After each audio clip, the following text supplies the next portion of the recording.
NBA building blocks here, Matty. Favorite DFS plays at the following position for tonight's, what do we got, 9-game NBA slate. Who are you going to build around at center? I'm going to have to give the same caveat, I think, for every answer, because I'm going to be really surprised if both LeBron and AD play tonight. I don't know which one will be out. It could be both of them, but I think at least one of those guys rests. So just going to have to kind of filter everything through that lens. But if Davis does play, I like him a lot. I think the matchup against OKC is a really good one. The Lakers have lost to this Thunder team twice this year, but they've still put up numbers in those games. They've been some high-scoring games. So Davis could do really well, especially if LeBron doesn't play. But then I'll give the second answer. If there's no Davis, we're going to see a ton of Dwight Howard because DeAndre Jordan has basically just fallen out of the rotation at this point. I think if Davis is the one that sits, we see Dwight Howard, who's extremely cheap, moving into the starting lineup. He's been starting a little bit anyway, and I think there's a lot of opportunity for him to put up numbers too. So I kind of like Lakers in some capacity, regardless. But we'll see how the injury situation breaks. Yeah, for sure. Davis will cost you 9-6 tonight on DraftKings. What about at forward? Who's worth building your lineups around at that position? I'll move to another team at least for this answer because in Charlotte we have a bunch of guys that are still out for COVID protocols. And even though these guys are priced up, I still think you kind of need someone here at least because the Hornets are at home against Sacramento, which is a really, really good matchup. And Miles Bridges, Gordon Hayward, Kelly Oubre, and even Cody Martin, these are all guys that are just asked to do a ton right now because the team is just really shorthanded. So I truly don't know which of them I like the most. I think that Oubre might be the one that is the least popular. His price tag is the highest there at $7,800. So I'll just go with him kind of by default for that reason. But I really think that because of the matchup against Sacramento and because these guys are all kind of the same position, someone here is going to have a huge night. So Oubre, I'm just kind of leaning towards him, but I kind of think you need at least one of these guys in your lineup somewhere. Yeah, Bridges has, I'm looking at this, played 40-plus minutes each of the last 3 games. He popped off in that first one, but then ran into some issues against like a defensive-minded team in Philly there. What about at guard, dude? Talk to me there. So if there's no LeBron, Russell Westbrook is $10,200, which is kind of just I mean, that's the highest price tag on the Lakers, and he is not the Lakers' best player. I guess he could be from a fantasy perspective, but I think LeBron has really just been taking over in recent games.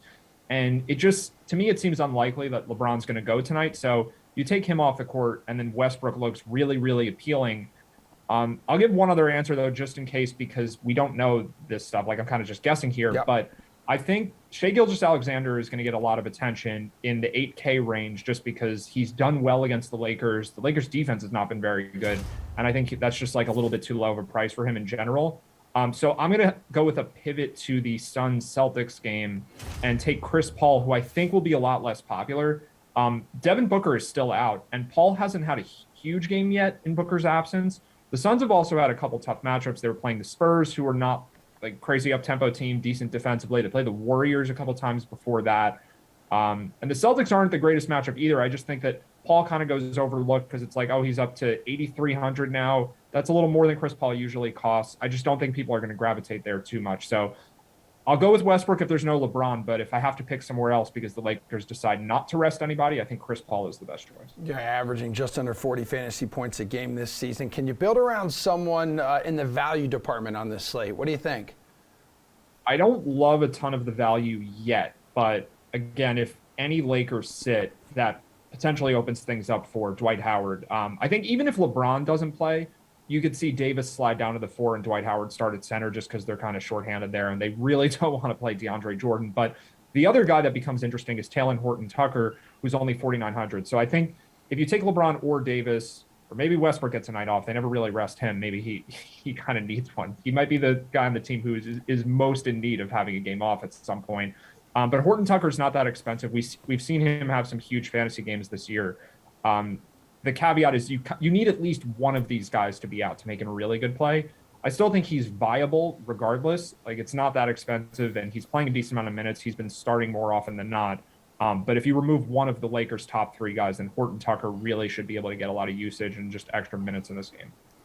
Matty, I feel like there's a good Twitter account out there that people should follow just to know the latest up-to-date updates and injury news in the NBA. Do you know what it would be? That would be the DK Live Twitter account. Wow, man, dude, I was Did thinking. I get it right? Yeah, no, I was thinking the exact same thing. That's crazy. Like we're on the same page. Before you take off here, let's go to the DK Sportsbook real quick. Let's get your favorite bet tonight. Okay, so I'm going to touch on this same game, and then I'll give one more after it because it's a little repetitive. But if we take some Lakers out of this game, the Thunder are only +5. I still think that that's too high. Like the Lakers are on a back-to-back. They just lost in Memphis last night. I've been basically saying this the whole season that the Lakers are just not a good team, even if they're at full strength. They're actually playing a lot worse than even I expected. So I'm not sure that like they're going to keep being this bad, but they're not a good team. They don't have a lot of depth. And you take one of their stars off the court in LeBron or Davis, and the Thunder are probably almost as good as the Lakers. So +5 if one of those guys is out, I like a lot. Other than that, we have the Pelicans at home against the Pistons. And the Pelicans have gotten a little bit healthier. They were without Brandon Ingram for a while. Josh Hart's back, who's actually like a pretty important rotation player for them, good defender. I don't think the Pelicans are a bad team. I actually think that they're a dark horse playoff contender once Zion can finally get on the court. But at least for the time being, they're only laying 6 at home against the Pistons. And I just think this is a pretty lopsided game where the spread should be a couple points higher than that.